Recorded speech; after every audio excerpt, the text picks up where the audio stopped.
know the truth. I can see through the whole thing. Really, using such a shallow and obvious mystery as his finale. Did he really underestimate us that badly? I say that our powerful magician, Mr. Linney, is now the prime suspect for the serial disappearances case. Huh? Why me? This whole thing was an accident. No, this all occurred during your magic show, did it not? The missing girl disappeared after being chosen, did she not? The deceased is one of your assistants, is he not? Now that I think about it, that whole speech about magicians making things disappear was nothing more than a provocation, a bald-faced challenge. That can't be right! How could Linney do this? He was in the box on the stage the entire time! We can even hear his voice! Besides, before the show, he told us that he would like to catch the criminal behind the disappearances! He couldn't possibly mean catching himself! Save discussion for a later time, please. Lady Farina, may I assume that your comments just now constitute an accusation against Mr. Linney and his associates, and that you are pressing charges? Huh? I just think that he... Well, I think it might be a little early to talk about formally pressing charges. But what Lady Farina said just now makes perfect sense. Looks like she's gonna personally deliver justice. A kidnapping and murder carried out under the cover of a magic show. Lady Farina said it all. I mean, of course, my dear people. But what excites me even more than the obvious truth before our eyes is the opponent I'll be facing. That's right. I mean you, Traveler. You'll support Linney, won't you? After all, he was the one who helped you the first time we met. Then there's no problem at all. You know, the Traveler and I already had a duel the first time we met. But with Linney's help, our little duel ended in a draw. But draws really are the most boring possible outcome. So, no more draws. Between the two of us, there must be a clear winner and loser. And what better place to hold such a riveting showdown and decide the true victor than here, on the grandest of stages, the Opera Epiclese! Huh? It wasn't a draw. She obviously lost last time. I understand. Charges have now been pressed, and as such, a trial is in order. Well, Traveler, seems Lady Farina has set you in her sights. But putting her dramatic rhetoric aside for a moment, I would like to ask you, are you willing to act as Mr. Linney's attorney and defend him in this case? Very well. The trial will be held a day from now in the Opera House. Both sides may investigate the scene to build their cases and search for the truth.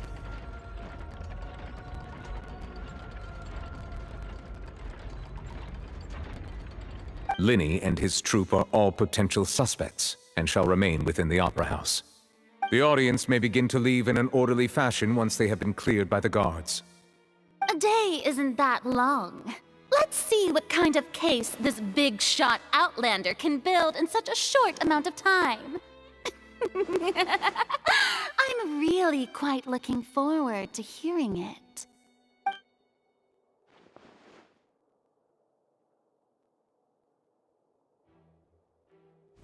Linney!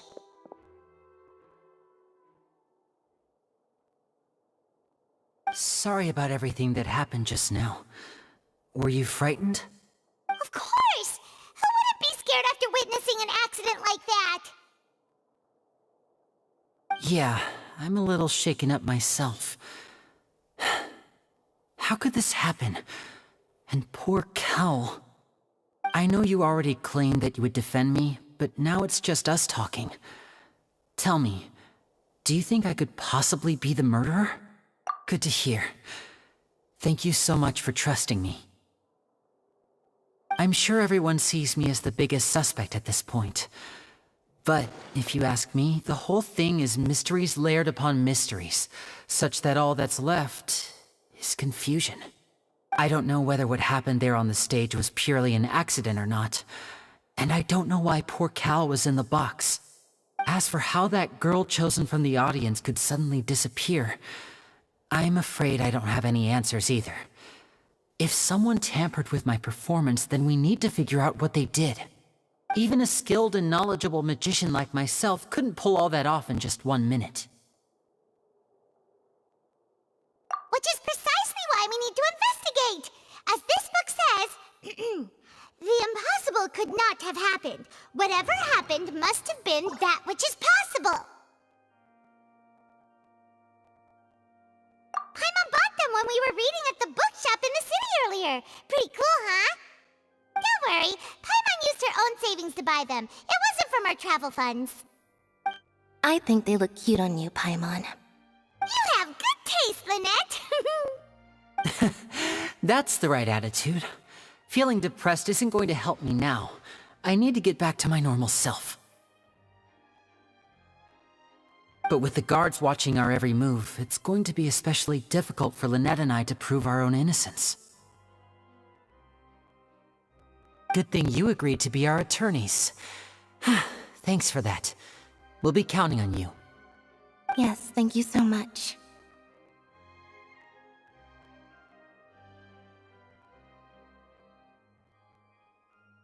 Yeah, just leave it to us. Oh, since we're going to start investigating, Paimon has a question first. Where did Lynette go during the performance? Ah, well, I'm afraid that would involve some of our essential trade secrets as magicians. The secrets behind our magic are past saving, Lynnie. I suppose you're right. The truth behind our tricks is going to be important evidence that will be weighted during the trial. 'Tis truly a pity. As a magician, our magic show is a work of art. We've poured countless hours and spared no effort in perfecting it. But if revealing our secrets will help you uncover the truth behind what happened, then it will be well worth it. We should go somewhere else if we're going to discuss our magic tricks. We'll go speak with the guards, and in the meantime, you can go investigate the stage and the seating areas. Alright, let's go have a look while the investigation teams are still here. Detective Paimon is on the case!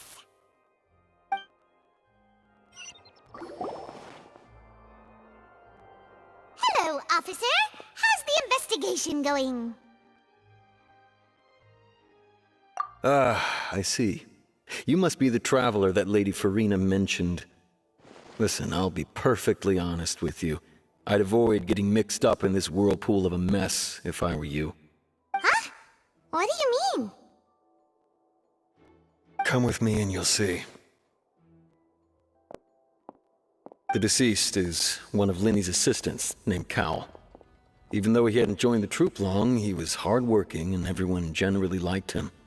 The assistants are usually in charge of setting up and inspecting the props, as well as assisting with the show and keeping the crowd engaged. As you probably saw when you were in the audience, the water tank suddenly fell and smashed the box with Cowl inside it. This is the real mystery. We've already searched the scene and were unable to find any traces of the girl. However, if you look carefully, the box was positioned directly under the water tank. The ropes holding the tank were then burned by the pyrotechnics on stage, causing them to snap. All these factors lining up so perfectly makes it hard to see this as a mere accident. If anything, the more logical explanation is that the whole incident was intentionally planned, and Linny is the most likely person to have access to all these areas. But he doesn't have a motive. Are you both good friends of his? Well, you can't say we're good friends, but we've known each other for a little while. So in just a short time, he was not only able to win your trust, but even convince you to act as his attorneys. I know there's no such thing as magic. The real trick of a magician is holding the audience in the palm of their hand. I've seen a lot of cases, and I can tell you that people are the least reliable kind of evidence. Sorry, I tend to be pretty straightforward. Just know that I'm warning you for your own good. Anyway, you may investigate the scene of the crime yourselves if you're curious.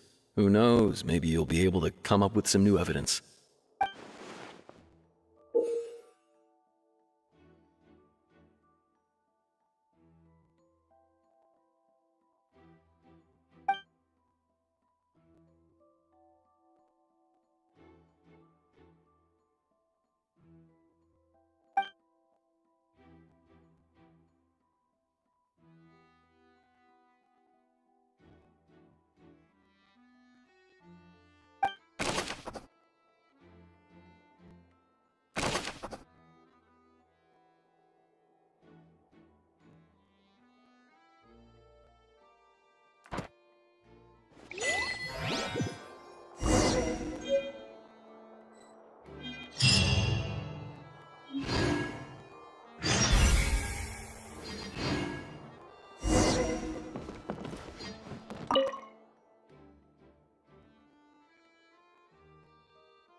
So this is the rope that broke and caused the water tank to fall.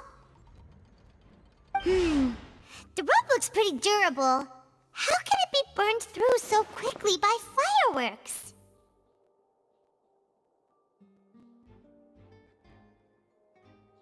Why are you suddenly so serious, Traveler?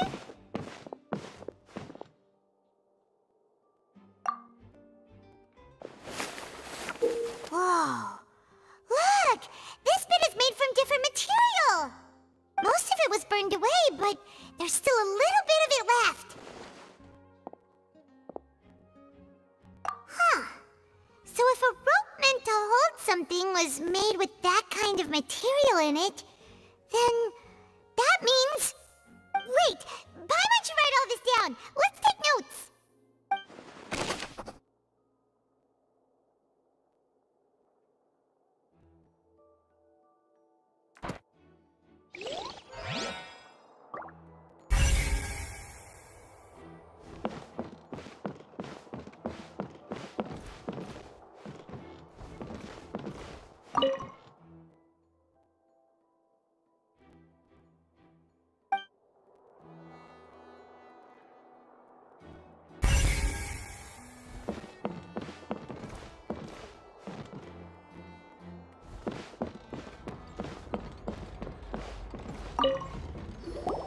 Hello there!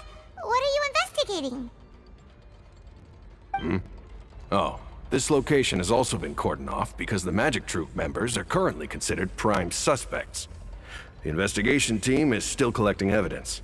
The seats were all booked in advance, so we were able to deduce the missing woman's identity by checking the guest list. Sure, it's not like this is confidential information. We will publish it later anyway when we petition the public to help us find the missing person. Her name is Halsey. She's a painter from Fontaine who's made a bit of a name for herself. Apparently, she wasn't a regular at the Opera House, but she'd been feeling some pressure with her work lately, which made her decide to come see the magic show. The Magic Troop members all claim not to know her. We have looked into her social connections. It seems that she has no personal grievances or conflicts of interest with the suspects. Simply put, she wasn't related to the Magic Troop at all, which matches the features of the previous serial disappearances. Were the victims of previous cases also chosen at random? That's how it seems to us, in any case. Apart from the fact that they were all young women of around the same age range, there really weren't any other connections between them. Okay then. No need to be so formal. If you do happen to see the missing girl, please be sure to contact us. It is of utmost importance that we get to the bottom of these disappearances.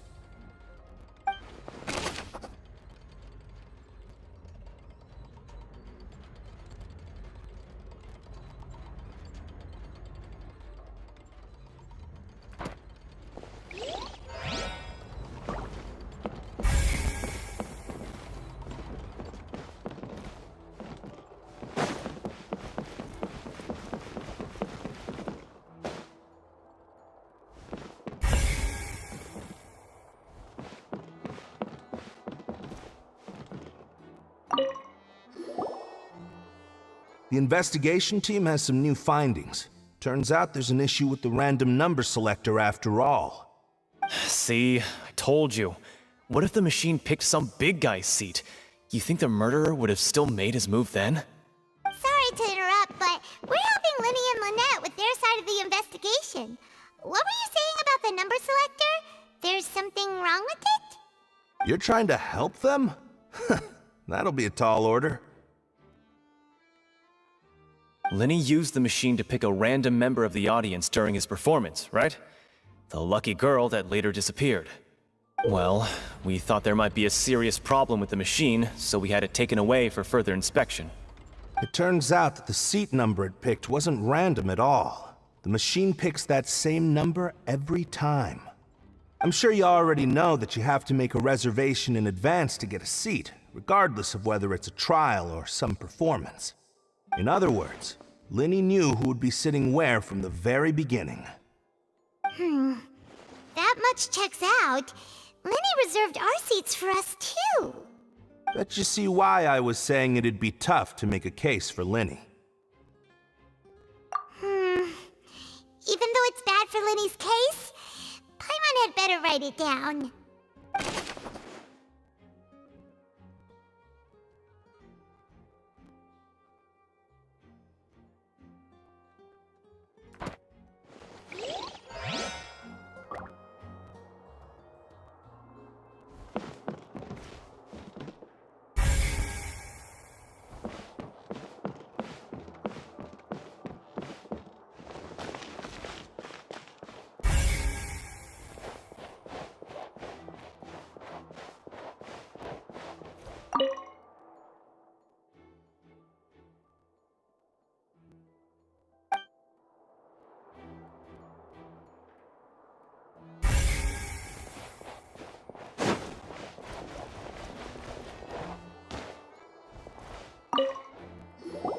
I see that you're investigating the area. Well, it just so happens that I'm interested too. If you find any new and interesting leads, be sure to share them with me, all right? We don't have too many thoughts yet.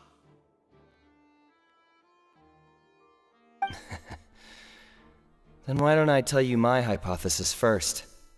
The way I see it. And I'll start it with that loud thud. The thud? Oh, you mean the sound that happened during the countdown?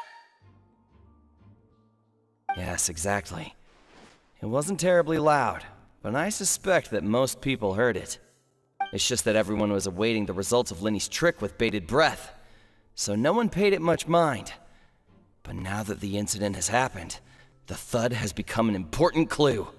That makes sense. So, what do you make of it? I'm of the opinion that it may have been the sound of Linny's accomplice, Lynette perhaps, jumping atop the water tank or something like that. And when the pyrotechnics went off, she cut the rope, sending the water tank crashing down. But wasn't the noise we heard too loud for that? Perhaps the balance wasn't right, leading to a particularly rough landing. Oh, that's true. I suppose I must reconsider. That does remind Paimon, though. What was with that sound?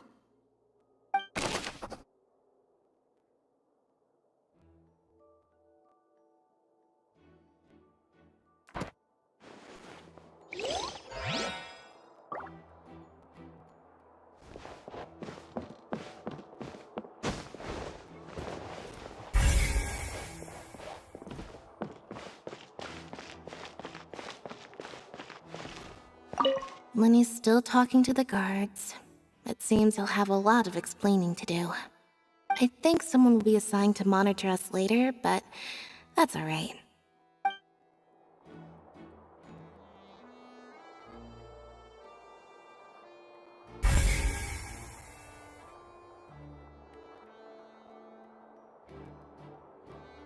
Linny's still talking to the guards. It seems he'll have a lot of explaining to do. I think someone will be assigned.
Hey, you! Yes, both of you! Over here! I've been keeping an eye on you for a while now. Huh? You mean us? That's right. If I'm not mistaken, you're also among those who wish to cut down the thorns and pursue the truth. No? And by the looks of it, you're not from Fontaine. Well, you're right on the more about that one, but who are you?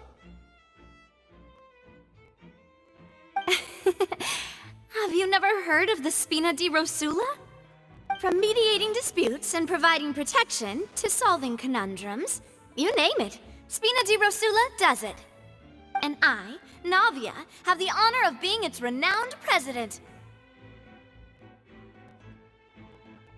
Though those who play by our rules call me boss. I'm Silver, her attendant. Pleased to meet you. And I'm Melus. Demoiselle's various daily needs and affairs are under my purview. Huh? Boss? Demoiselle? What gives with the names? Well, I am the second generation president. Melus and the others are still used to my previous title. My apologies, Demoiselle. Should you prefer, boss, I will endeavor to use that instead. No, no need. You don't have to call me boss. Just Navia is fine. Okay, if you say so. Not that we're members of Spina di Rosula anyway. All merely trifling details. Never mind. Now, back to the situation at hand. That's right. I've always kept an eye on the serial disappearance cases. My interest stems from a matter back from my father's time. Judging from the look of things, I find Linny an unlikely mastermind. Really? We think so too! That's why we're looking for clues now. But how did you come to that conclusion? Intuition, naturally. My unparalleled intuition. Farina sure was quick to point the finger at Linny without any decisive evidence whatsoever, wasn't she? But that's not uncommon for her. If you remember, the Justice had to interrupt her and ask if she was pressing charges just to keep her from getting carried away. Anyway, a trial begins the moment someone levels charges. And, of course, there was no way Farina was going to back down in that situation. Sounds more like you just don't trust the Hydro Archon. Well, what's your opinion? I must admit that she can be interesting at times, but liking her doesn't mean that I'll blindly agree with her. All right, I've answered your question. Now, it's time you answer mine. Wait a minute, did that answer count? Well, I say it does. But don't worry, you won't hear any pointless questions from me. In your opinion, do you think it's right to treat a trial like it's an opera? Well? And why would that be?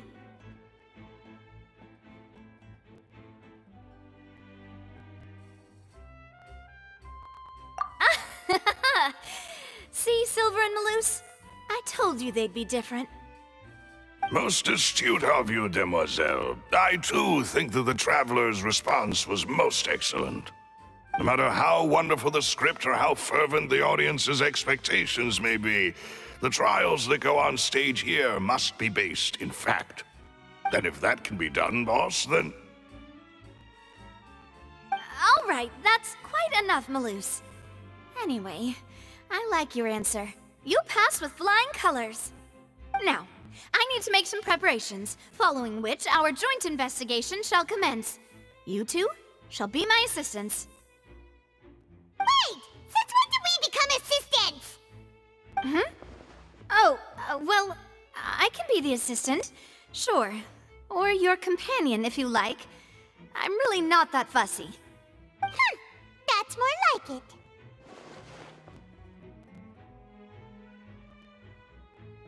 it. Far be it from me to brag, but I believe that Demoiselle's intuition will be instrumental in uncovering the truth.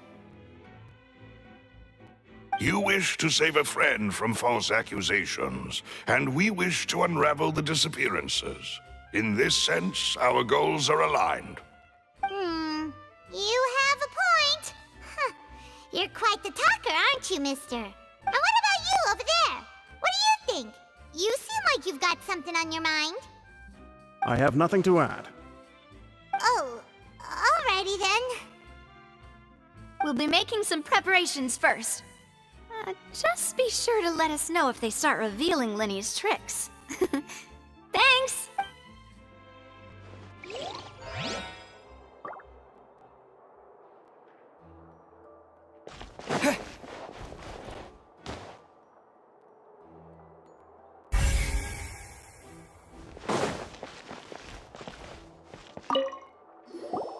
Sorry, but no one can freely enter or exit the Opera House at the moment.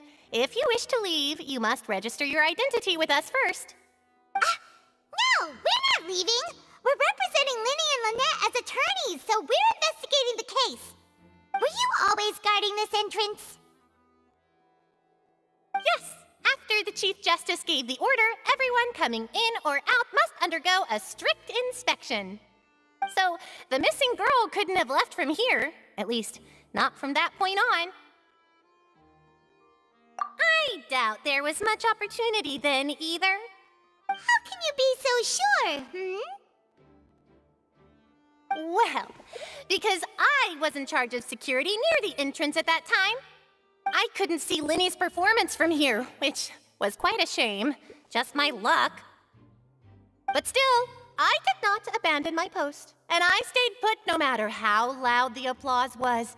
If someone had so much as even approached the door, I would have noticed it, let alone if they had tried to leave. We Melazines are good at that sort of thing, you know. So, it's safe to say the girl couldn't have left through here. Alright, thank you for your help. This'll be useful info.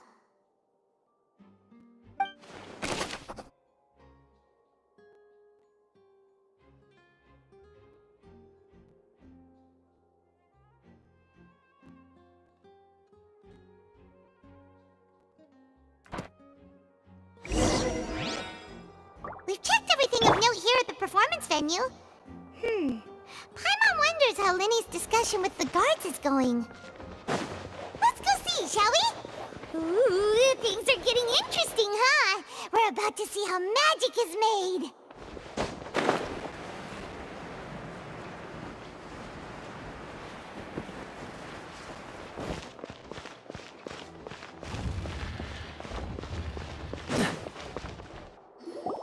Understood.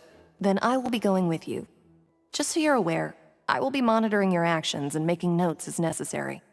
Very good. Thanks for being so agreeable. I'd pull a rose out of my hat as a gift for you if I could. You may spare the pleasantries. I'm just doing my job. You've arrived. Who's this? Me? I'm Spina di Rosula's guardian angel. If you've got a problem, I've got the firepower. Sorry, I got a little carried away there. Call me Navia. I'm a partner of theirs, and will be helping investigate this whole situation. And these are my companions. Would you mind if they join as well? Fine by me. Oh, new helpers? I would be most grateful. Well, let's just say we're tagging along. It's not every day you get to see the secrets behind magic performed on such a large scale. I appreciate your kind interest. Come with me. We'll be heading below stage. Huh? Below stage? Yes, a world of secrets is hidden beneath this magic box, prepared specifically for this switcheroo trick. But before I reveal everything, you should have a look first. Notice anything strange here?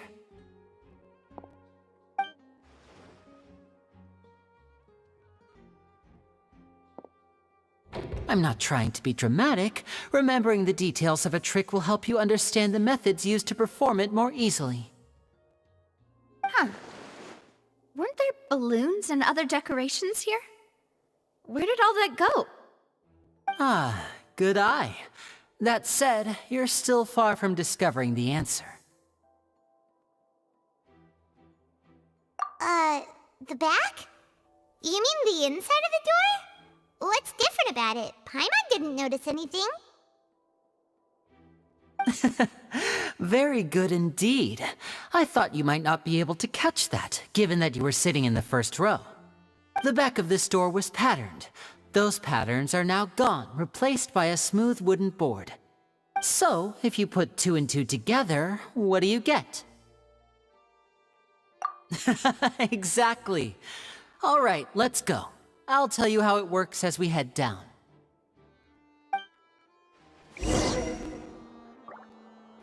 Oh, so there was a passageway under the magic box! I knew you'd figure out most of it as soon as you saw this place. The 2 magic boxes are positioned right above the 2 entrances of the tunnel. See this flatbed trolley? The box with the lucky audience member in it would be shuttled over to the other side using the trolley.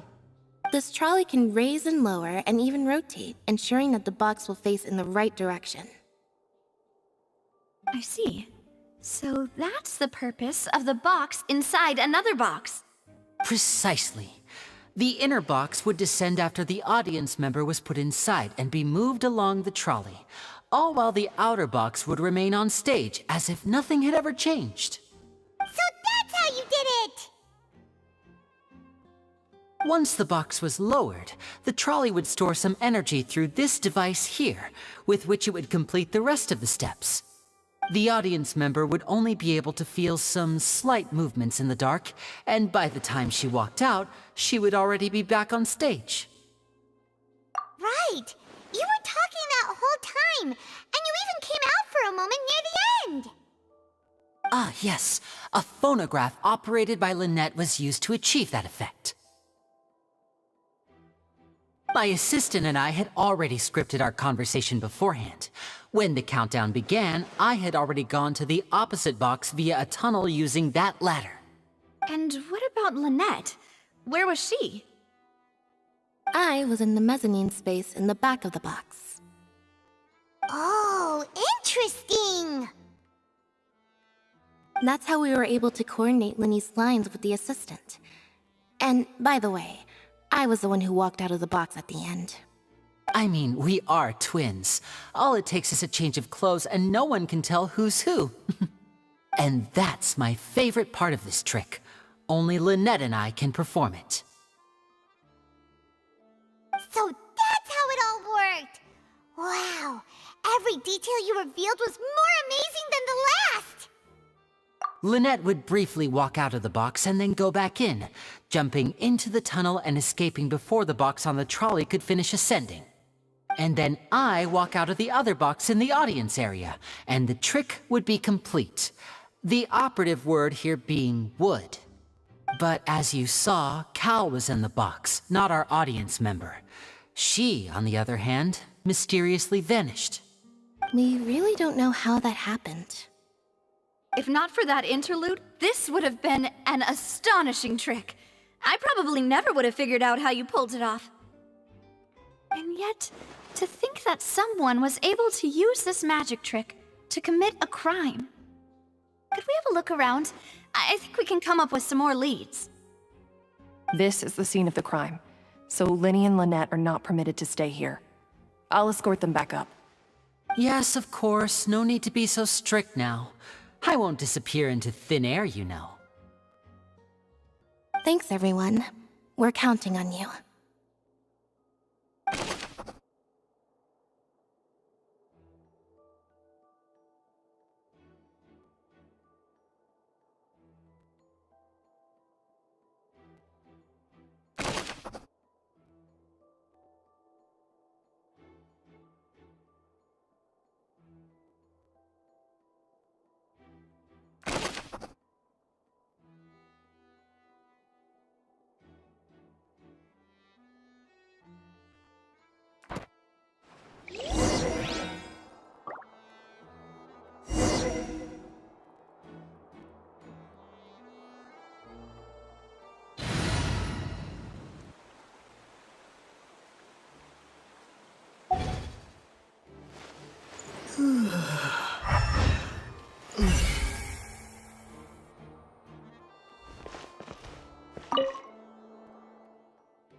What's this?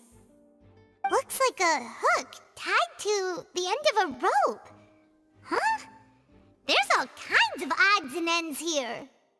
Perhaps it was a prop for a different trick. But why would it have been left here? Whatever it is, let's make a note of it first.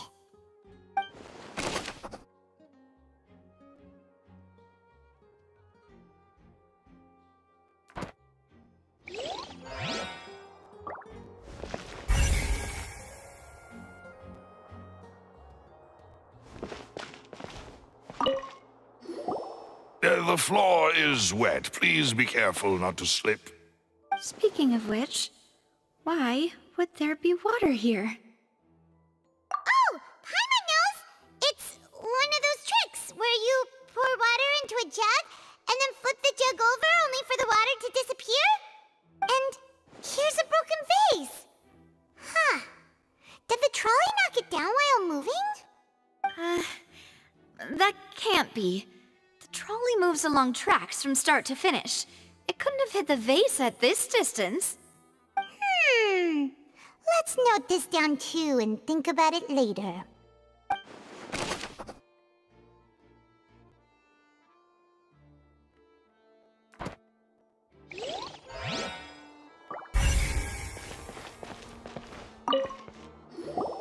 Oh, these are the clothes that the lady chosen from the audience was wearing, right? Her clothes are here, but she's nowhere to be found. Right. And do you really need to do that if you're kidnapping them? Ugh, this is so confusing. Paimon doesn't want to be a detective anymore.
What is this place?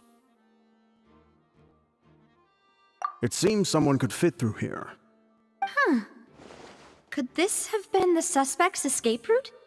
Alone, perhaps. But if they had to pull another person with them, the space would be too narrow. But there are no other ways in or out of here.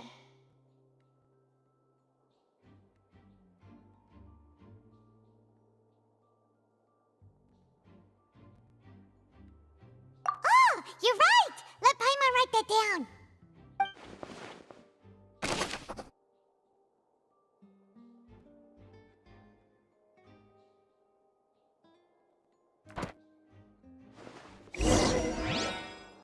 Seems we're just about done investigating down here.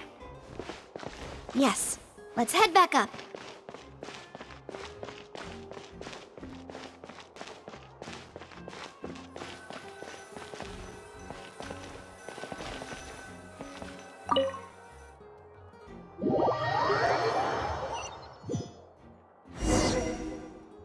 Well, we've ascertained the state of the crime scene.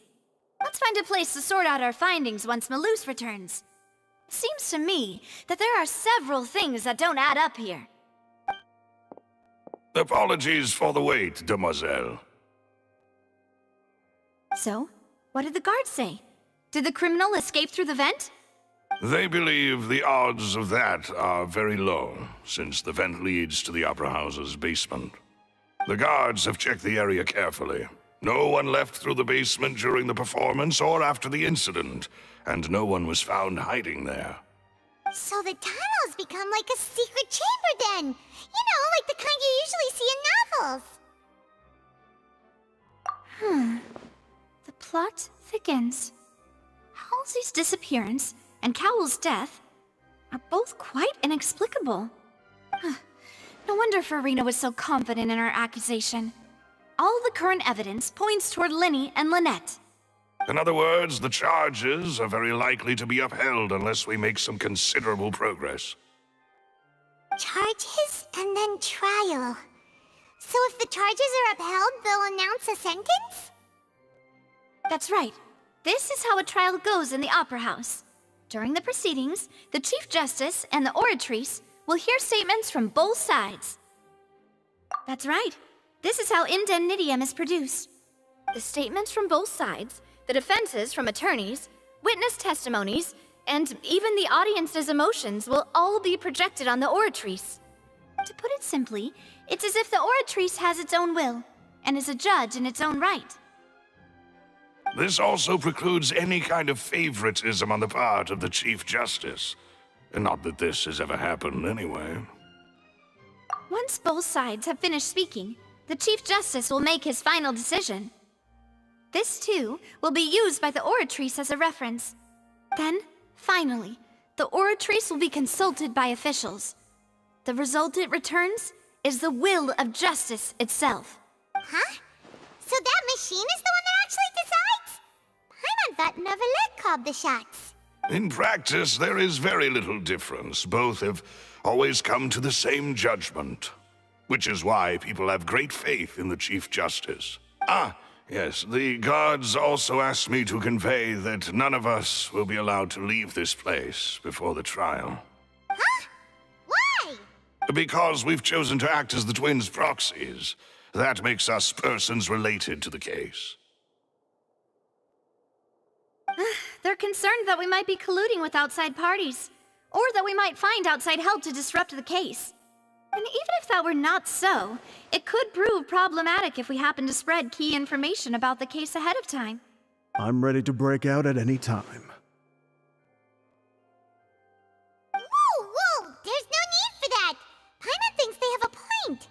That said, are they providing food? Of course. I just hope you don't mind the lack of options. I'm afraid that catering to all tastes is not in the cards, nor is any guarantee of balanced nutrition. In that case, let's just sort out our findings together here.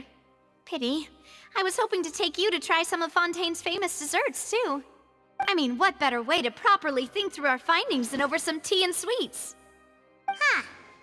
Breaking out suddenly doesn't seem like such a bad idea after all. Just kidding, just kidding. Paimon will still do her best, even if there are no snacks. What do you mean, no snacks? Of course we'll have snacks. If we cannot buy some, then we'll simply make some. Huh? Here? But how? Understood, demoiselle. Everyone, please come with me.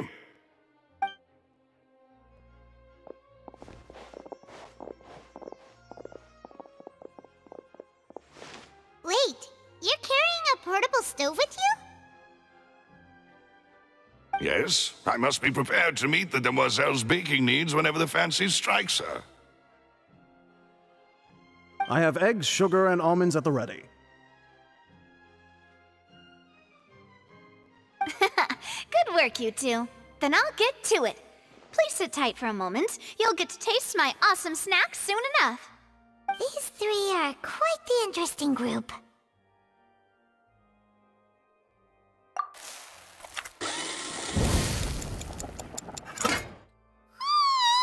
And Paimon thought it smelled good while it was still in the oven! Oh, it's even better now. Paimon can't stop drooling. From the way you had these two guys carrying all that stuff around, Paimon thought you'd have them do more during the baking process. But you ended up doing the entire thing by yourself! Beating the egg whites, grinding almonds, everything! I was applauding. And I was giving encouraging smiles. Paimon was just thinking, aren't you worried about getting your fancy dress dirty beating egg whites and baking like this? Well, I don't think it's carved in stone anywhere that fancy ladies can only read books, sip tea, ride horses, and play the piano. I just really enjoy making snacks. Don't underestimate beating egg whites, by the way. It's a real arm workout. You also need to beat them to just the right consistency, or your macarons will crack. Anyway, give these a try, fresh out of the oven. There's 3 for each of us. Only 3? Well, eating too many sweet treats might send all that sugar to your head. You wouldn't be able to think clearly about the case on a sugar rush, would you? Tea is ready to be served as well. This is Demoiselle's favorite, strong black tea with a floral fragrance that clears the mind and lifts the spirit. No need for concern, I'm merely doing as I should.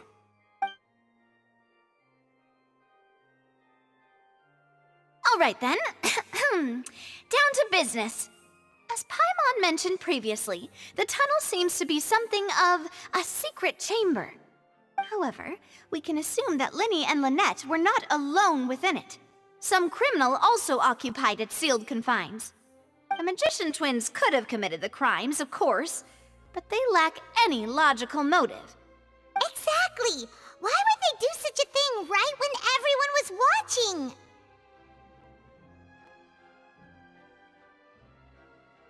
The flower vase and the thud we heard during the performance could indicate some altercation between Halsey and the criminal in the tunnel, resulting in the shattering of the vase, the discarding of her clothes, and her abduction.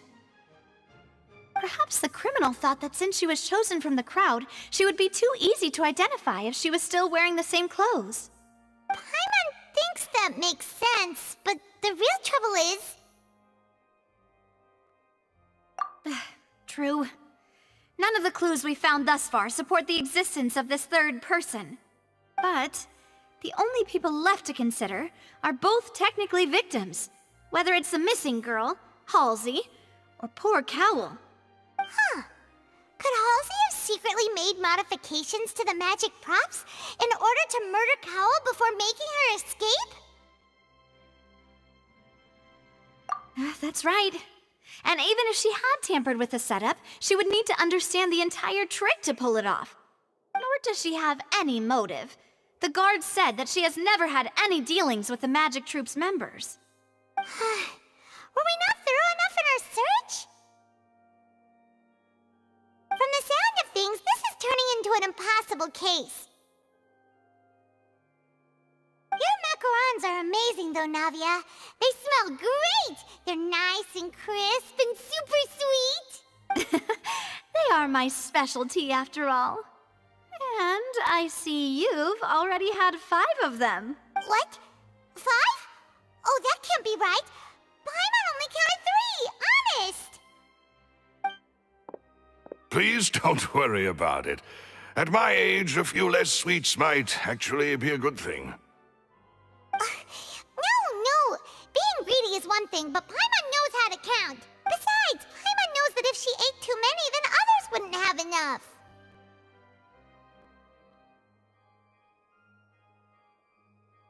Wait, even you don't believe Paimon? How could you? If Paimon ate those 2 extra macarons, then may they turn into stone in her stomach! All right, we get it. Well, I suppose one of us might have gotten too engrossed in our chat and eaten them by mistake. No big deal. Malus, set up the stove again if you would. Huh? What are you doing? Making sure everyone gets 3 macarons, of course. Exactly. We don't want to trouble you. As you wish, demoiselle.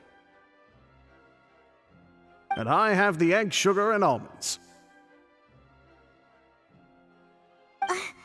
Well, this really is your hobby, huh?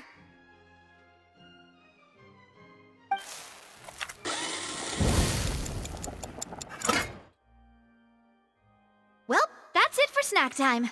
I'm going to have another look around the area. I don't know what we're looking for yet, but we've still got some time.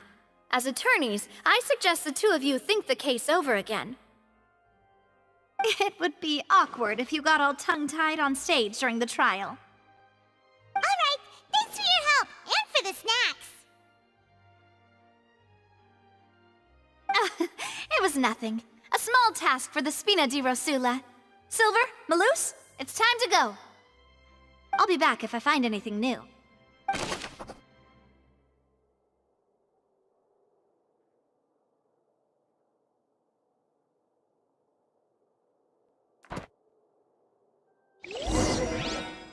All right, it's time to put our heads together.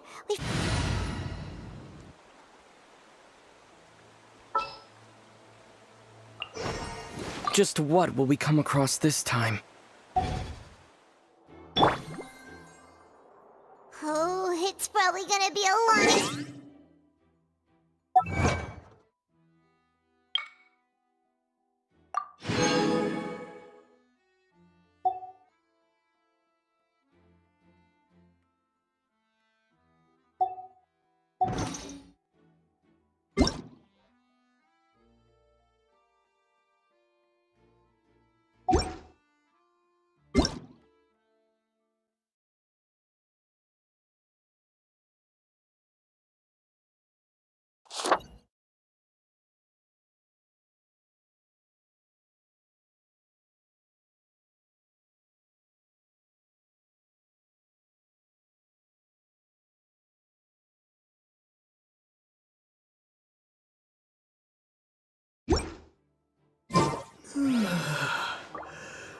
Here, take Paimon's notes. They should help you review the situation.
What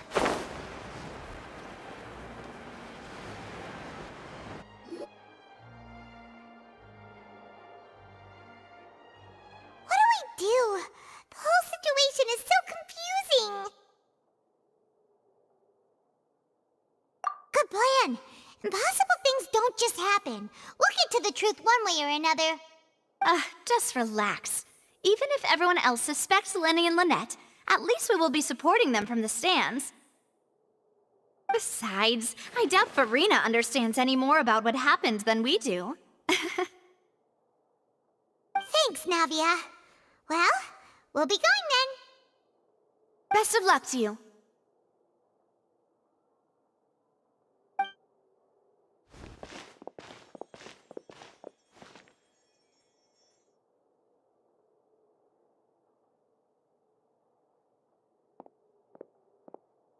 Ah, finally, you're back.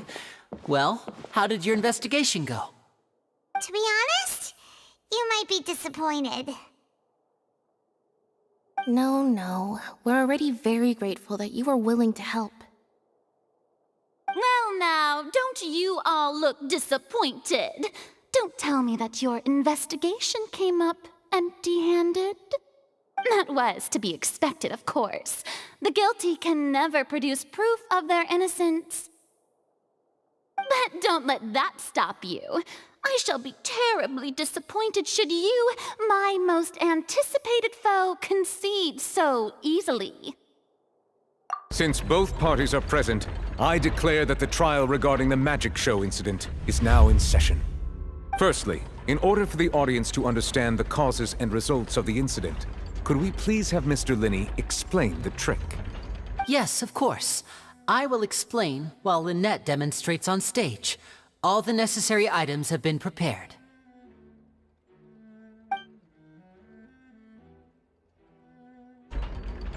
Thank you, Mr. Linney.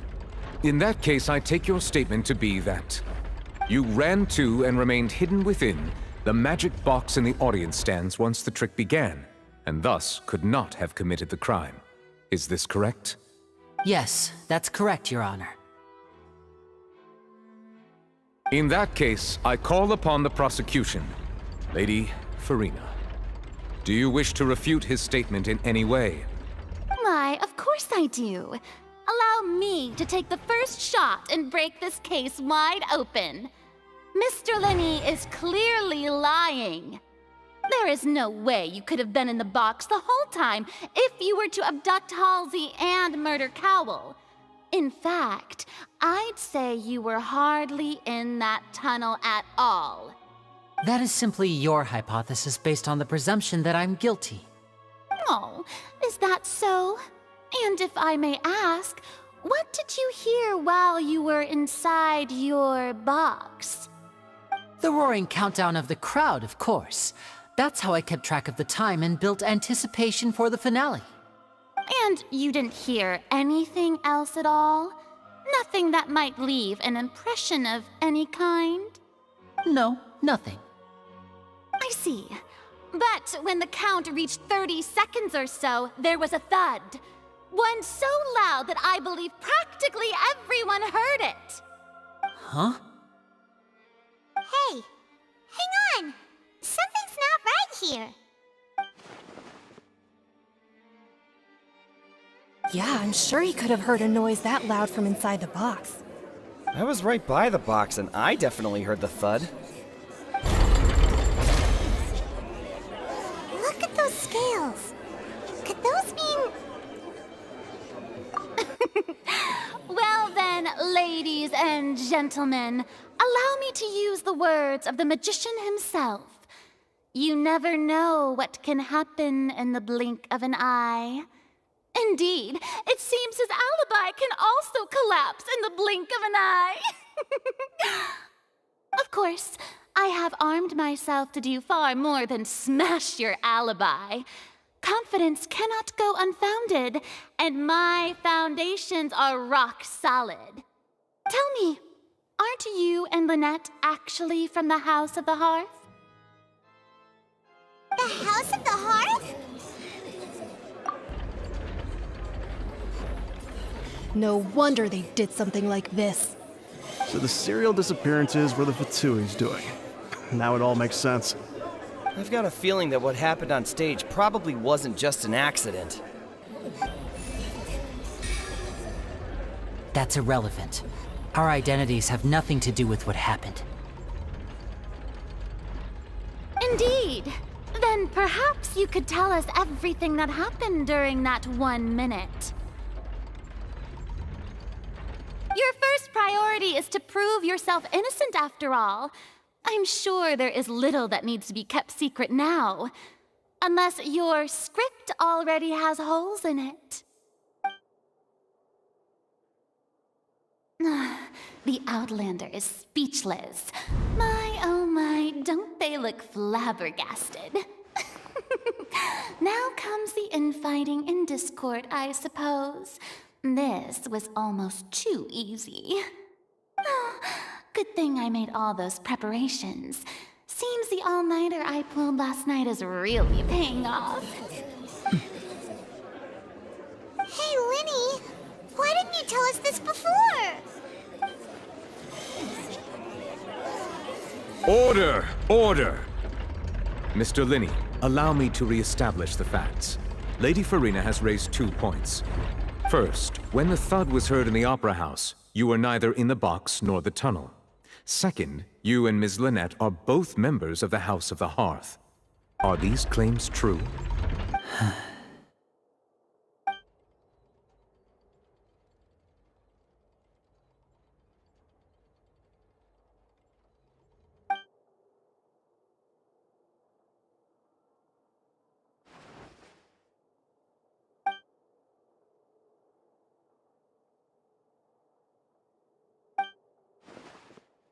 Please answer my question, Mr. Linney.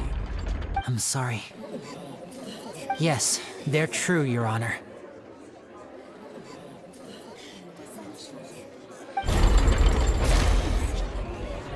I knew it! Well, that's it. We might as well move on to the sentencing already. What should we do now? Granted.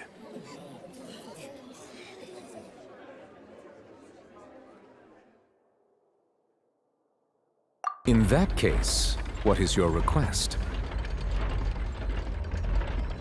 Is that really necessary?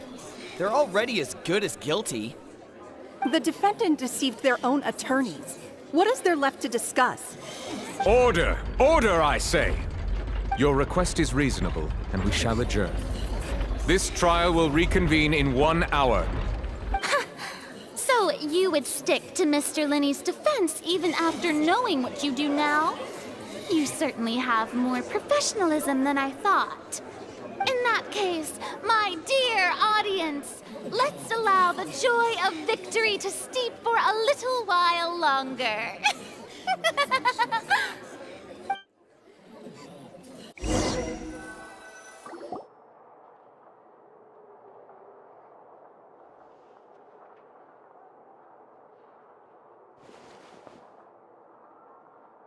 Well, this is awkward. I didn't think the Hydro Archon would dig all that up. I'm sorry, Traveler and Paimon. Yeah, sorry. Paimon doesn't know where to start. We trusted you two.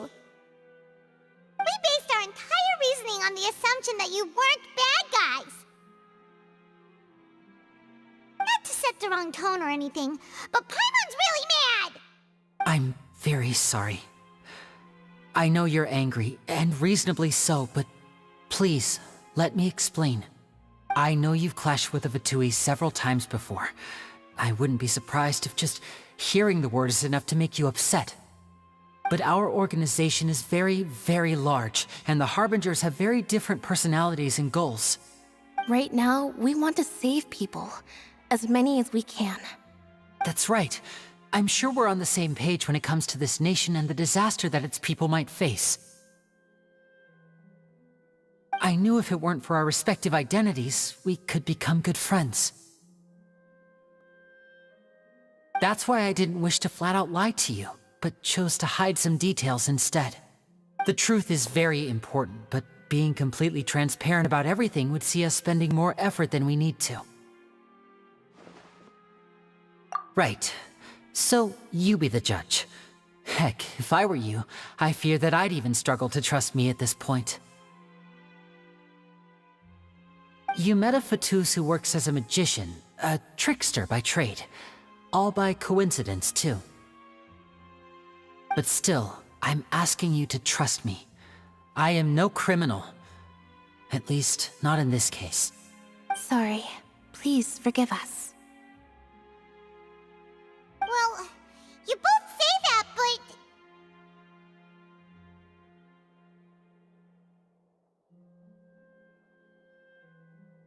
Right.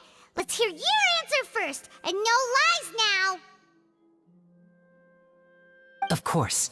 I'll answer any question you ask.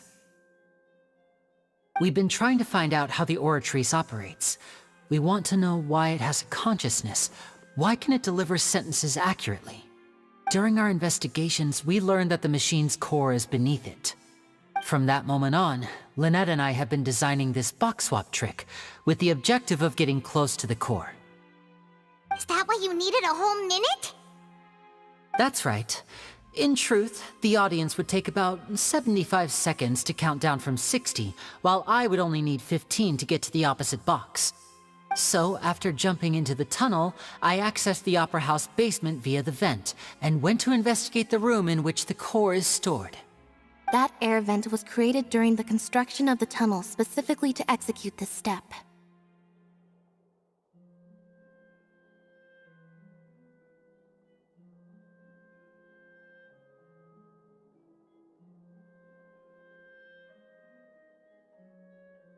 Well, nothing.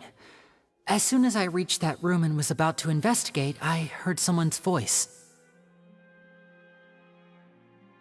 Which should have been impossible, of course. I was quite certain that I was the only one in the room. That voice seemed to recognize me and tried to speak to me. I chose to err on the side of caution and retreated the way I came. On the way back, I saw the broken vase and the clothes on the ground, but the countdown was almost finished, so there wasn't time to give it any thought. After that, the homicide occurred just as you saw. Well, that explains why you didn't hear the thud.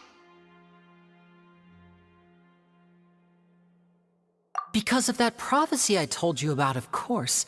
We must know all we can about this nation's secrets in order to deal with that prophesized crisis. That's the only way we can save everyone. So, there you have it. The whole truth. I swear, I didn't hide anything from you this time. It was never my wish to proceed under this cloud of mistrust either. But, like I said earlier, you can be the judge. If you want to leave because you don't trust the Fatui, there's nothing I can do to stop you. Well, Traveler, you decide. Paimon will follow your lead however you choose.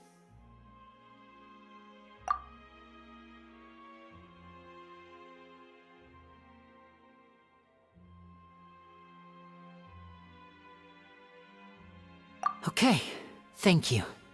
Thanks for giving us a chance. The current problem is that the scales are tipped pretty badly against you two. If we want to refute the Hydro Archon's accusations, we're gonna need a seriously watertight defense. Huh?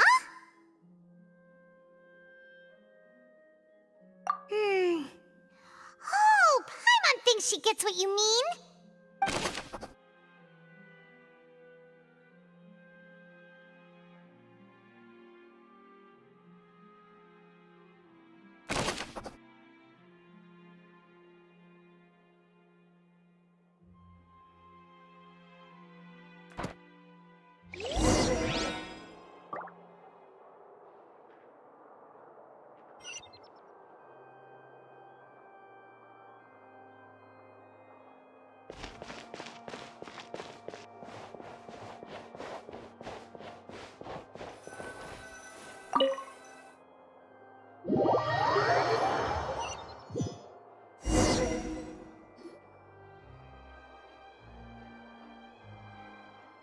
Both parties have returned to their positions.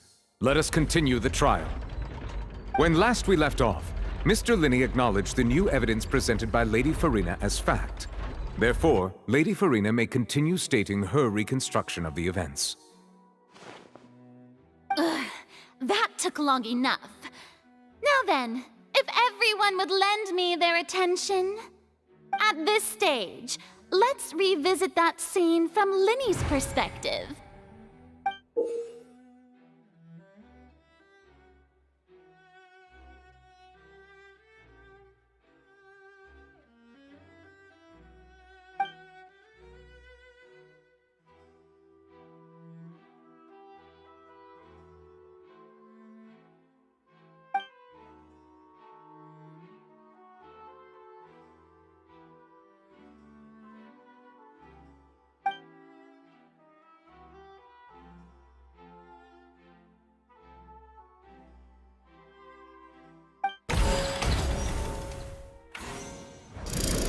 Countdown began, he entered the tunnel.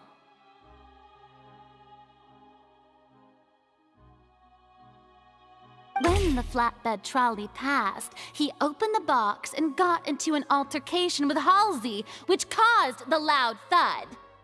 He did not realize that this sound could be heard by everyone in the opera house, which is why he claimed earlier that he could not hear the sound. Finally, he used the vase to knock her out, before making her change clothes to prevent others from recognizing her. At this time, Cowell arrived in the tunnel, having heard that strange noise, and caught Linney red-handed. So Linney proceeded to knock him out too before stuffing him into that box. Afterward, Linney passed the unconscious Halsey to his accomplice through the magic box in the audience stands, before operating the devices such that Cowell's death would be ruled an accident. And there you have it. That's the truth behind what happened. Does the defendant's side have any objections to Lady Farina's description of the events? The key to refuting Lady Farina is the order of events, what Linney experienced, and what he saw.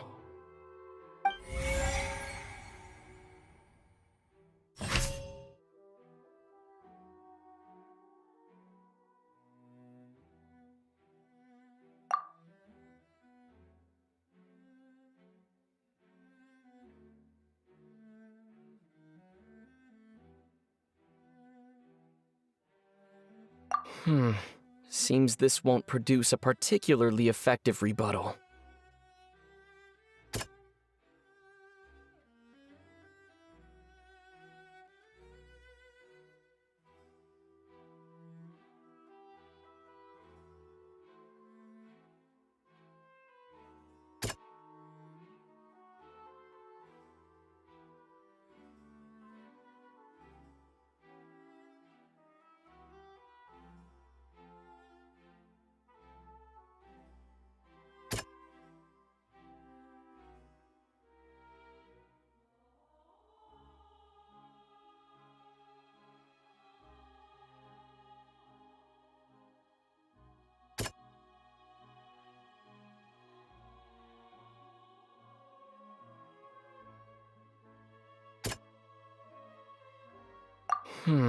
Seems this won't produce a particularly effective rebuttal.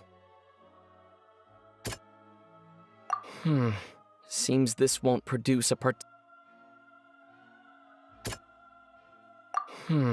Seems this won't produce a particularly effective rebuttal.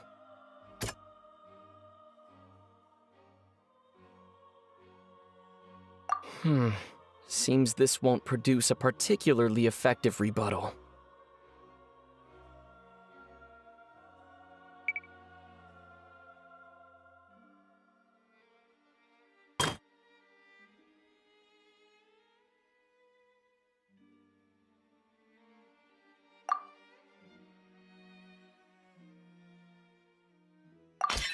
According to Linney, he left via the vent after entering the tunnel. He couldn't have had that altercation with Halsey.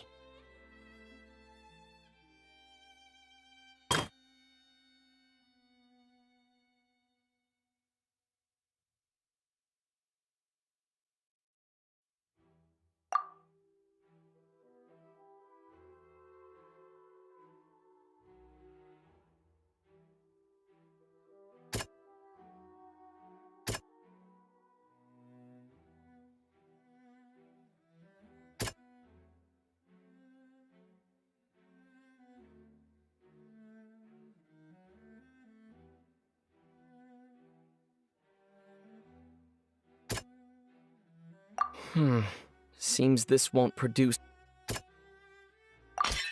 Linny went to the room that contains the Oratrice's core. This is the actual truth.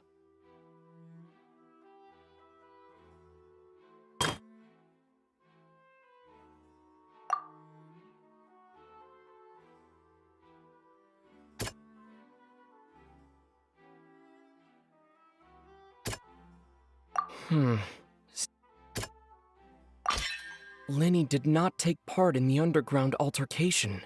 He only witnessed traces of the aftermath. Attention! Ace Detective Paimon has something to say!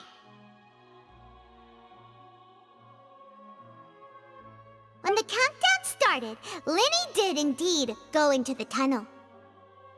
But he immediately used a vent to access the Opera House basement, which is where the underground core of the Oratrice is stored.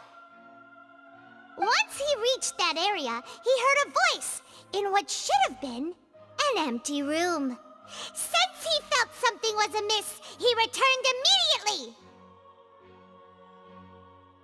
The crime scene had already developed by the time he reached the tunnel again, and in order to complete the magic trick, he did not remain there for any length of time. Finally, he reached the surface, and that was when the accident happened from his point of view. Therefore, he's innocent!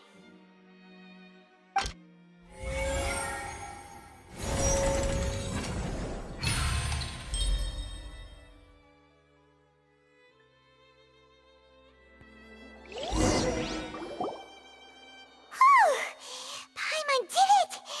Paimon actually managed to say all that! Oh, wasn't it awesome? In other words, you believe that he knew nothing of the incident? That's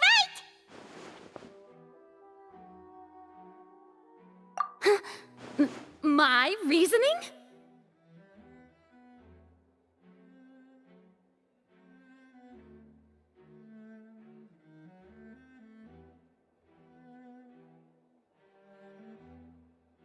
If that's the case, then if Cowell hadn't entered the tunnel, who was the entire setup meant to kill?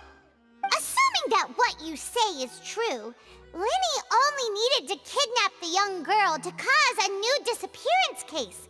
What would the point of killing someone on stage be? Oh, they have a point. That's right, you tell him!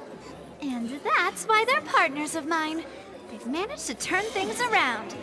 Oh, well, your denial is very strident, I'll give you that. But what proof do you have to back your claims?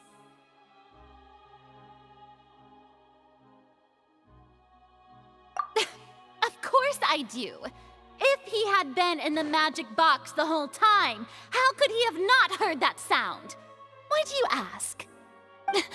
You're saying that he wasn't?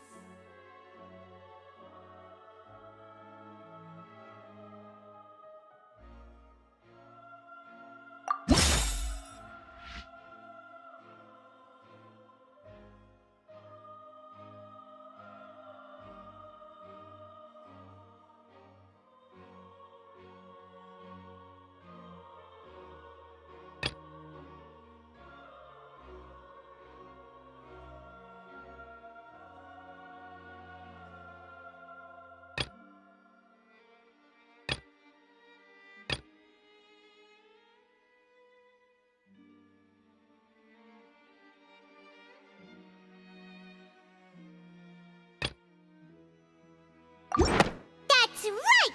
Linny wasn't in the box or in the tunnel. That's why he didn't hear anything strange during the performance. This means that when the crime happened, Linny had already entered the basement via the vent. The same clue you used to disprove his alibi has now become the best proof! Ha ha! How do you like that? Well played. To think you'd use such logic. Well then, if it wasn't Linny who committed the crimes, then who was it?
Halsey is the missing person and an ordinary audience member. Or did she have her own scheme all along?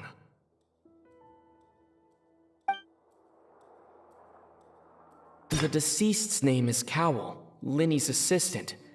He would have been able to tamper with the equipment.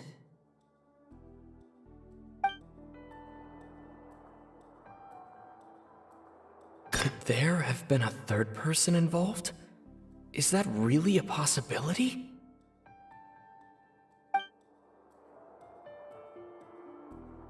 Halsey is the missing person and an ordinary audience member. Or did she have her own scheme all along?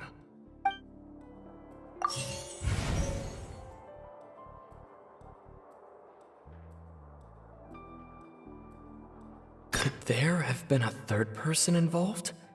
Is that really a possibility?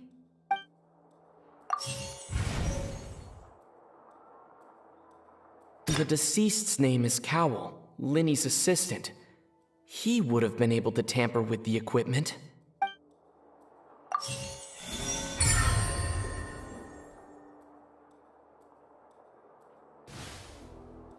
Huh? That can't be right. Are you serious? The killer was, in fact, Cowell, the deceased! Oh, is that so? How interesting! Let's hear your reasoning then. What I must do next is recreate the truth. What Cowell did, and how he went from would-be perpetrator to victim.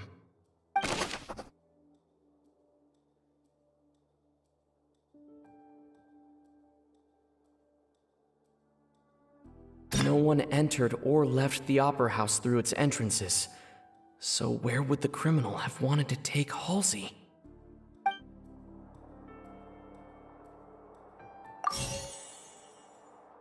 The deceased's name is Cowell, Linny's assistant. He would have been able to tamper with the equipment. The sound we heard may have come from a clash between the missing Halsey and the criminal.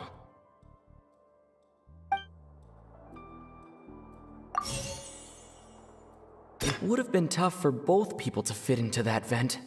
They would likely have bumped into Linny as well. Linny was not in the tunnel at that moment, which gave our criminal ample time.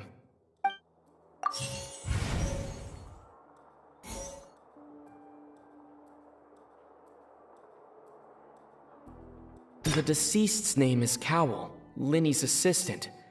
He would...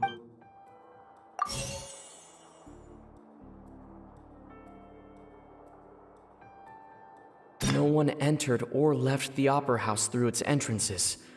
So where would the criminal have wanted to take Halsey?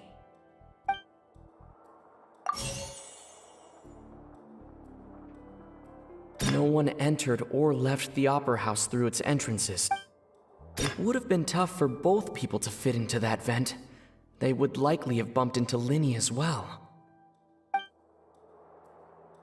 The deceased's name is Cowell, Linny's assistant. He would have been able to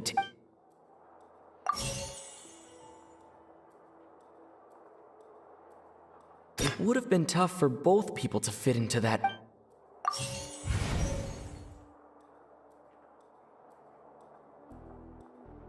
The deceased's name is Cowell, Linny's assistant. Halsey's clothing was in the tunnel. It would have been tough for both people to fit into that vent. No one entered or left the Opera House through its entrances. So where would the criminal have wanted to Halsey's clothing was in the tunnel. So there must have been. No one entered or left the Opera House through its...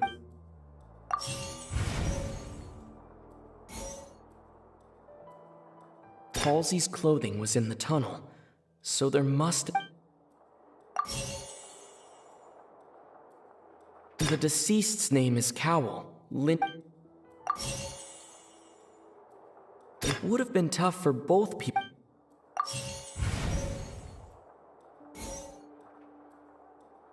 Linny was not in the tunnel at that moment, which gave... Halsey's clothing was in the tunnel.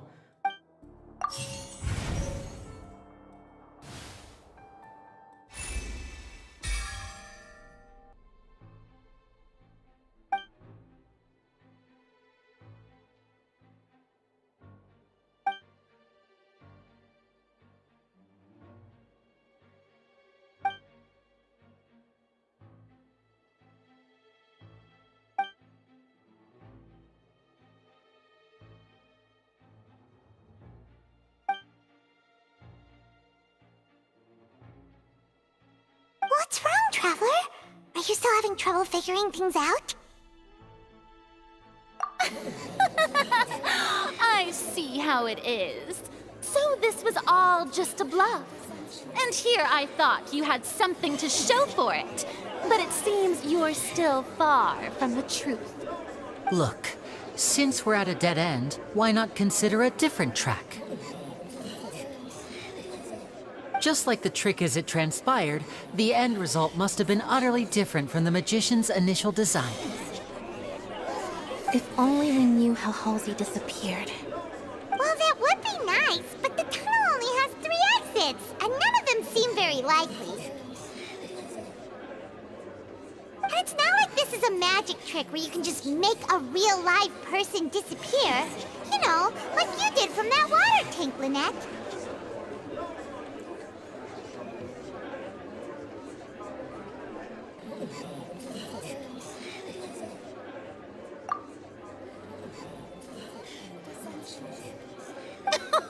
Excuse my interruption, dear opponents, but do you not see that the crowd is growing impatient? There is no greater sin in this opera house than an awkward delay in the performance.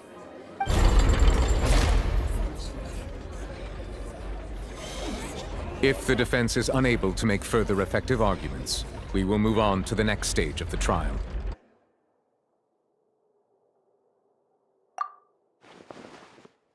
Linny was not in the tunnel at that moment, which gave our criminal ample time.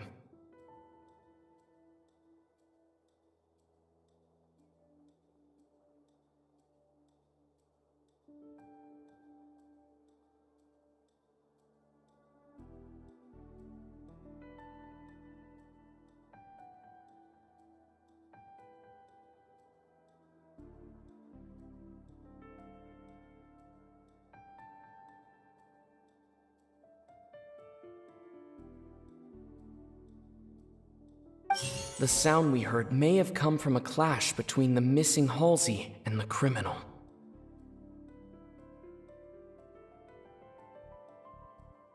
The deceased's name is Cowell, Linny's assistant. He would have been able to tamper with the equipment.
Halsey's clothing was in the tunnel.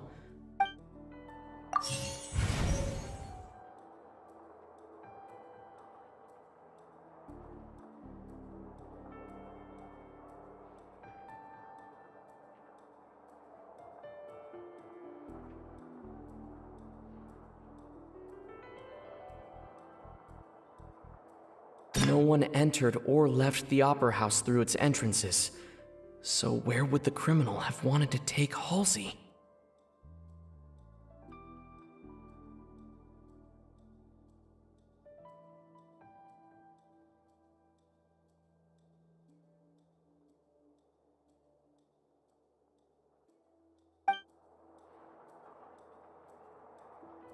The vase was not broken by chance. It was used to cover important evidence. The water.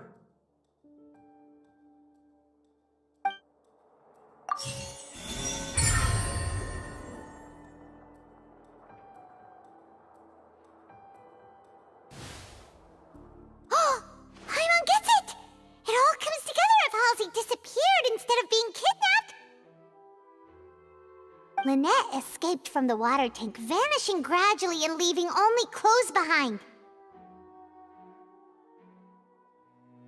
If there's a similar method where a person could be transformed into water... Oh, just a moment, please. I do hope you know how preposterous you sound at the moment. How could a person ever be transformed into water? This is reality we're talking about here, not some magic trick. Must we really? I should think that of anyone. Your friend Linny already knows this truth very well. Magic tricks are ultimately just illusions and misdirection. But Halsey's disappearance is very real. We're talking about two completely different things. Even so, I trust the Traveler's judgment. The truth must be out there somewhere. Perhaps some new line of reasoning may open if we try to gather all the focal points that don't make sense. Since Cal was the deceased, we haven't placed much attention on him. But given that we aren't making much progress with the case, it wouldn't hurt to have a look at his belongings, would it? People really do come up with all sorts of harebrained schemes when at the end of their rope. The way I see it, your suggestion that we broaden the scope of our investigation is nothing but a tactic for stalling the trial. Nevertheless, I believe that this is a reasonable request on the part of an attorney. Since the trial does indeed appear to be at an impasse, I believe that additional evidence may help us make more progress. Guards, please step into the lounge and examine the personal effects of the deceased, Cowell.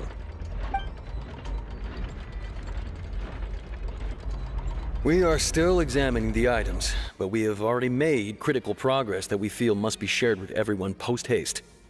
We discovered several test tubes of fluid within Cowell's baggage, each labeled separately.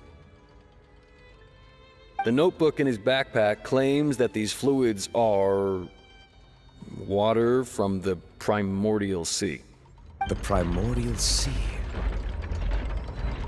The note's contents also indicate that Cowell belonged to an organization that sells illegal drugs and that he had an accomplice. The notebook has many entries concerning safe usage of these fluids, in which the keyword dissolve appears many times. One of these tubes was labeled Opera Epiclese, along with yesterday's date. It is empty. The notes also state that these dissolution properties work exclusively on people from Fontaine. It's likely that Halsey was chosen as some sort of test subject. As such, we believe that the defense's hypothesis is, in fact, supported by sufficient evidence. You've got to be kidding! People dissolving into water? Could something so ridiculous actually be true? Wait a moment. This reminds me of a certain prophecy, but it's just a coincidence, isn't it? Huh. If people can become water, does that mean that the water tank's real use was as a means to hide water stains? And if Cowell was targeting that girl... Wait just a minute. Could that mean... You two, with me, quick! Demoiselle, wait! What about your partners? Let's go. Just trust me. Order! Order! It is undeniable that further examination of the deceased's personal effects has yielded some surprising results, but we cannot yet verify the veracity of these clues. Still, let us assume that these clues are indeed authentic, albeit with the understanding that Ms. Halsey has yet to be found. Guards, please continue examining the items along these lines. Mr. Linney, it appears your hypothesis is supported by the evidence, so please continue speaking. Of course. Thank you, Your Honor. If we uphold this hypothesis, I believe that many of this case's seemingly unrelated clues can be connected together. Right! Like the metal hook! That one didn't make sense at all. Let's think about this. Cowell's methods must have something to do with that water from the primordial sea.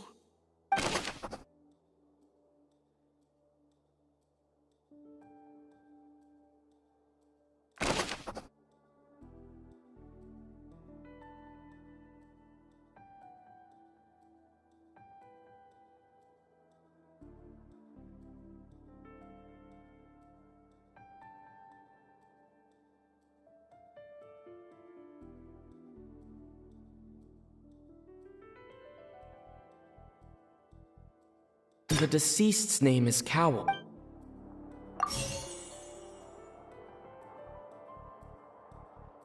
Now it seems like the hook rope was not meant for another magic.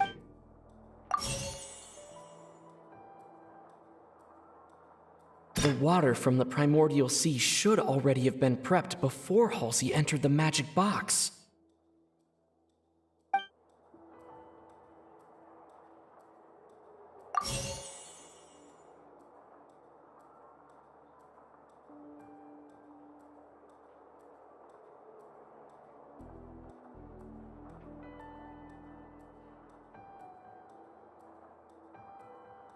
Lynette was in the magic box on stage the entire time. Did she have something to do with this? I remember there was something else within the inner layer of that box.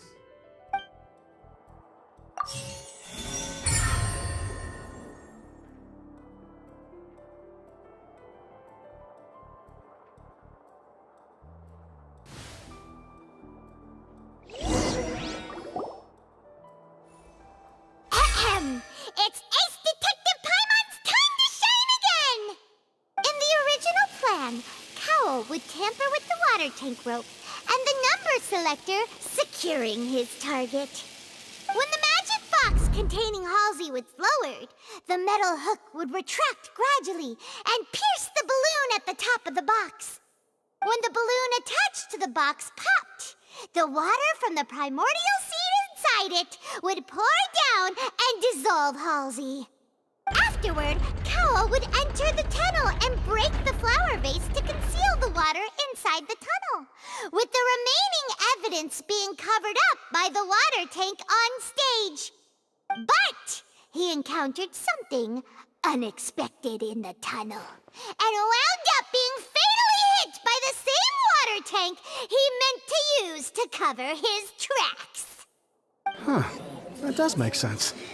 That actually links together a lot of the more confusing pieces of evidence.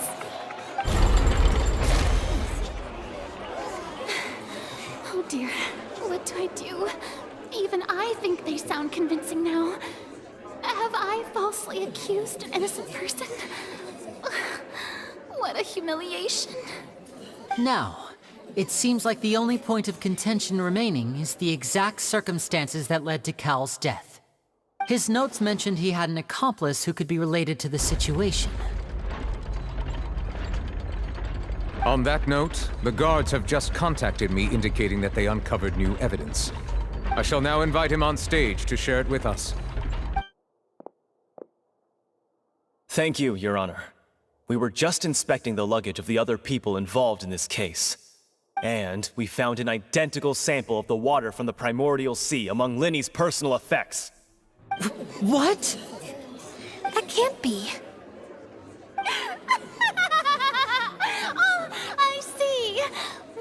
How wonderfully comedic to have your own counterattack only to come back and wound you. Does this not clear all doubt?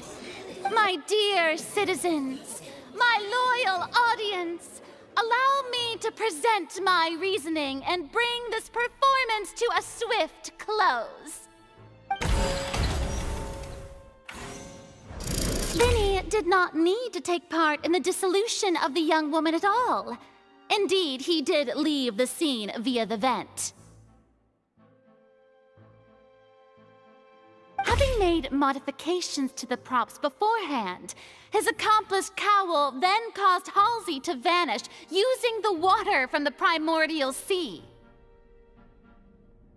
But upon his return, in cruel avarice, Linny desired sole credit and prepared to do away with his partner in crime. Ultimately, he knocked Cowl out, and the tool meant to cover the crime up also became a murder weapon. Now, as much as I regret having come to such a viciously straightforward conclusion, it does seem that the famed Fatui is quite the cold-blooded and ruthless organization. Am I right, Mr. Linny? We've used up all the evidence we collected. There's no way for us to make a rebuttal here. Is this the end of the road?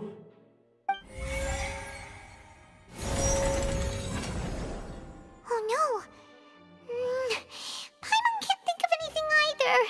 It doesn't look like there's any way around this. Seems using the water as new evidence was too good a move. Why did this have to happen now? I think we've all seen enough now, and we have ample witnesses to my flawless reasoning. I believe this is indeed the finale.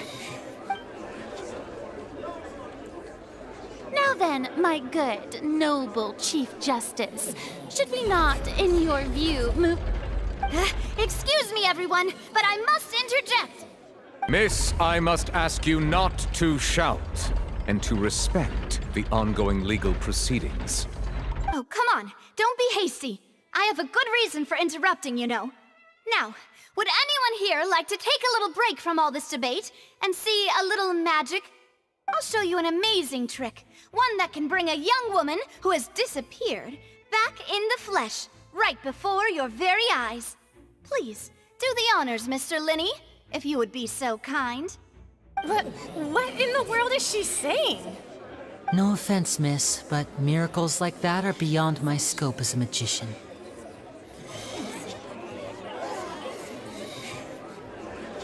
Come on now, don't be silly. Magic is all about misdirection, isn't it? It often conceals the truth while presenting a fascinating illusion. But once everyone believes the illusion, can't magic reveal the truth to them once again? And wouldn't such a trick be the most marvelous finale to today's performance? Come on, Linny and Lynette. Give it another go. Don't worry. Spina di Rasula has made the necessary arrangements on your behalf. But, as the magic makers and stars of the show, I think I should leave the final performance to you. I understand.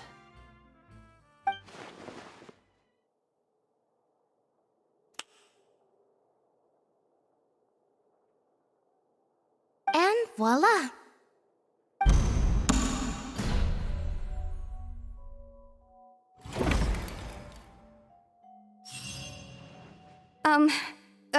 Sorry for the interruption. Wait, isn't that Halsey? So the whole thing about people dissolving wasn't true after all?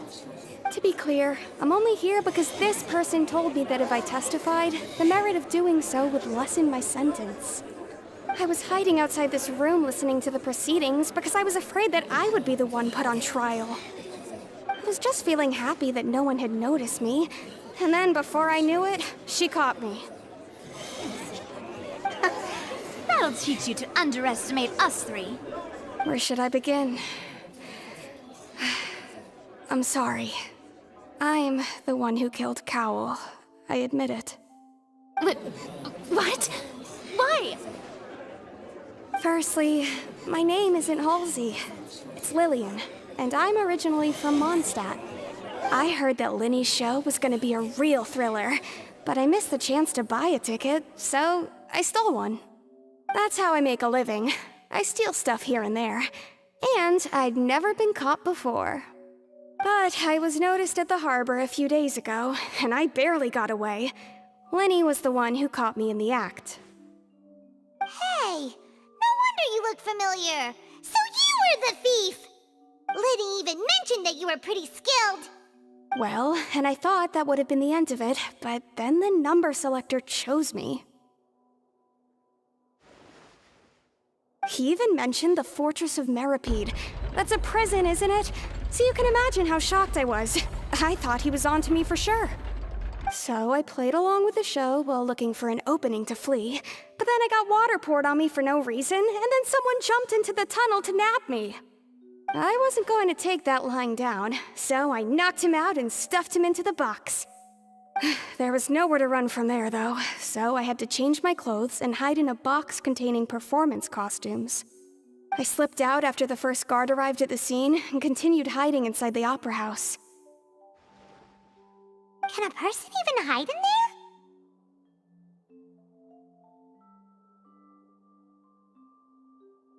But I swear I didn't know that the water tank would fall down. Really, I swear it. Had I known that, I wouldn't have put him in the magic box. I may be a thief, but I'm no killer. Well, that makes everything pretty clear now, doesn't it? This time, we need to tell the entire story from Lily-Ann's perspective.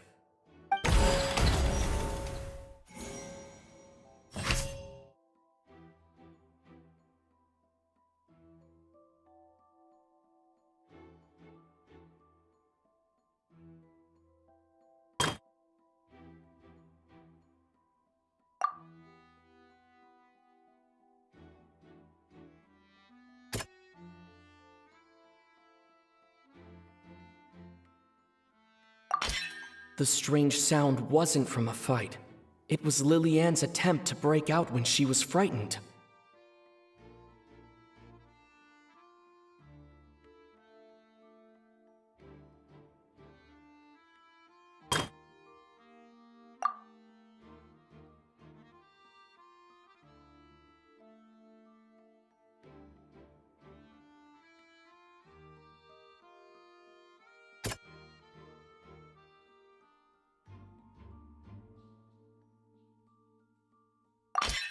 The flower vase was not broken to cover anything up, but was smashed during the struggle between Lily-Ann and Cowell.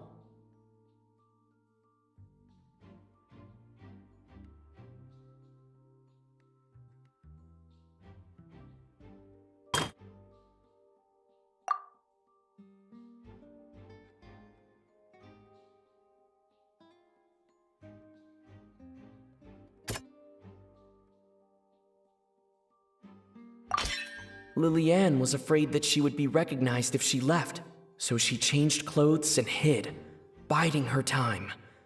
Just what one might expect of an experienced thief. And it's Ace Detective Paimon time! Having been selected out of the blue, Lily-Ann panicked. Her panic only intensified after she entered the tunnel and had water poured on her head. So she kicked the door open, producing the thud we all heard. Hearing the commotion, Cowell leapt into the tunnel, only to discover that Lily-Ann had not dissolved.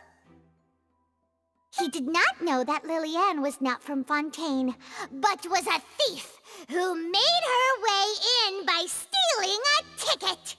Mistakenly believing that the water from the primordial sea needed time to take effect, he tried to force Lily-Ann back into the box. The two broke the flower vase during the struggle, but Lily-Ann came out on top, knocking Cowell out and putting him in the box. With no way of escaping, she changed her clothes and hid in the costume trunk until the performance ended.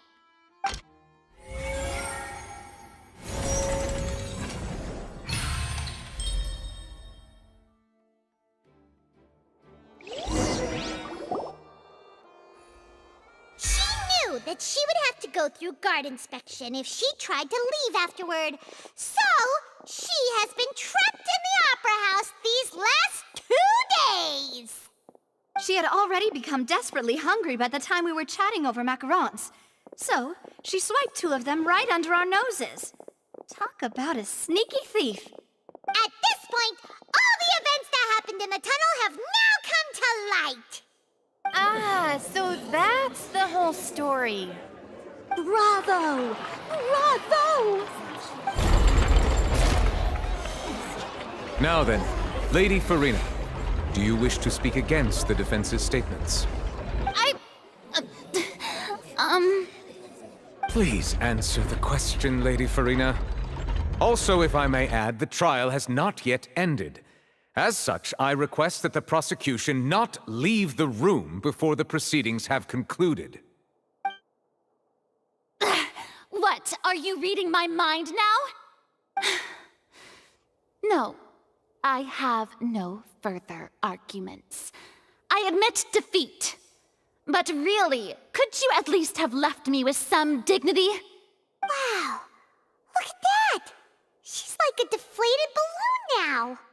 If there are no objections, then as the Chief Justice of Fontaine, I shall once again repeat the full sequence of events. The actual perpetrator of the serial disappearances, Cowell, selected his next victim from the audience reservation list. With some modifications to the selector, he could ensure that the pre-selected young woman would be chosen. To cover up any evidence while committing the deed, Cowell thought of allowing the water tank to fall, which would conceal the water left behind after the young woman was dissolved. He also tampered with the rope suspending the water tank, using the fireworks at the end of the performance to cause the tank to drop and hide the watermarks. He poured the water from the primordial sea into a balloon during the preparation of the magic box, and stuck it to the box's lid. Finally, he passed the prepared hook on a rope through the gap in the magic box's door when bringing the young woman to said box. When the magic trick officially began, the box containing the woman was lowered into the tunnel, tightening the hook rope and bursting the balloon containing the water. If all had gone to plan, the young woman would be dissolved at this time. However, Lillian was not from Fontaine, and thus fled the box with a loud noise. Realizing that there was trouble, Cowell entered the tunnel and met Lillian. Thinking that the waters had not yet taken effect, he decided to proceed. However, his opponent was more capable than he thought, and he was overcome, knocked unconscious, and placed into the magic box, and thus became his own final victim. Lillian, according to her own statements, then changed clothes and hid until the performance ended, before hiding in other parts of the opera house. As for Linny, he was in the underground structures within the opera house, and was thus ignorant of these happenings. From this reconstruction of events, we can conclude that Linny, the accused, is in fact innocent. While there is much in Linny and Lillian's conduct that should still be investigated separately, this case, at least, can be handed over to the Oratrice to make the final decision.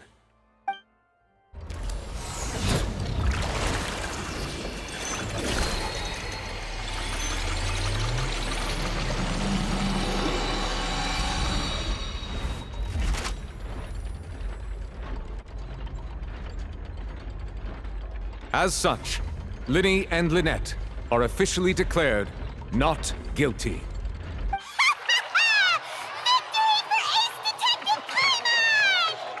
Great work, partners.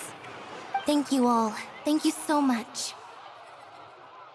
Next, I think we deserve an explanation, Guard Vaughn. How did you find the water from the primordial sea in Linny's baggage? Right! Your discovery caused me to make a serious mistake, you know. Or was that not a discovery, but false evidence that you dared to bring before this court? I suspect that the accomplice mentioned in Cowell's notes was not Linny, but you, yes?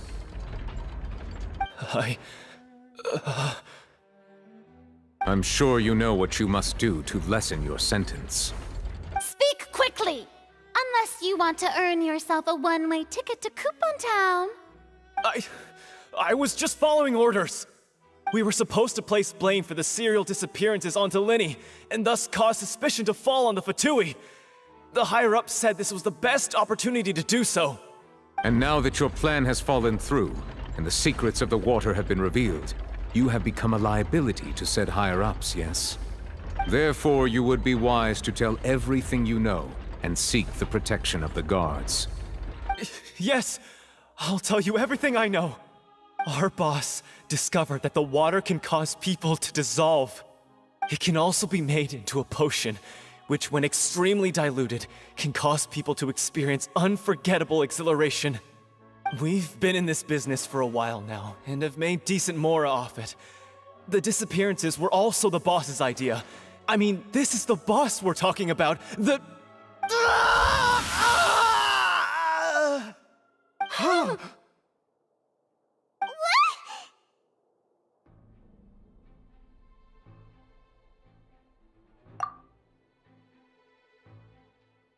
And now he can no longer talk. Such ruthlessness.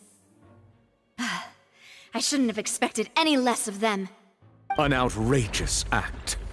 All present, please submit to inspection immediately.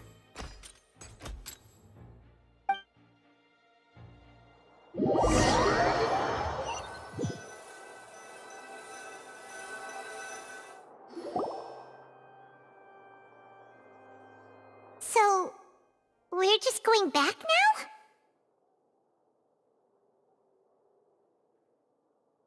That's true, but... Traveler, Paimon! Please wait.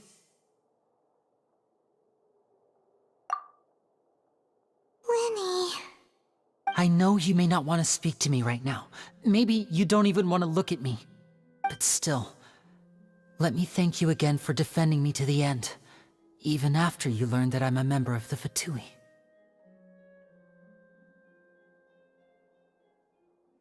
I guess. But regardless, I'd like the opportunity to set things straight. I didn't approach you with any ulterior motives or ill intent. I've spoken to you as myself, just plain Linny this entire time. As for why I'm a Fatus, it's because the goals of the House of the Hearth align with those of an orphan like me. That's all. That was how Father, who you might know as the Knave, approached recruiting us back then too. The Knave? The one who controls the House of the Hearth? She's your father?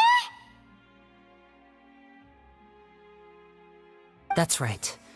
And since we're here, I was wondering, would you mind hearing a story? It's about my past. Back when our parents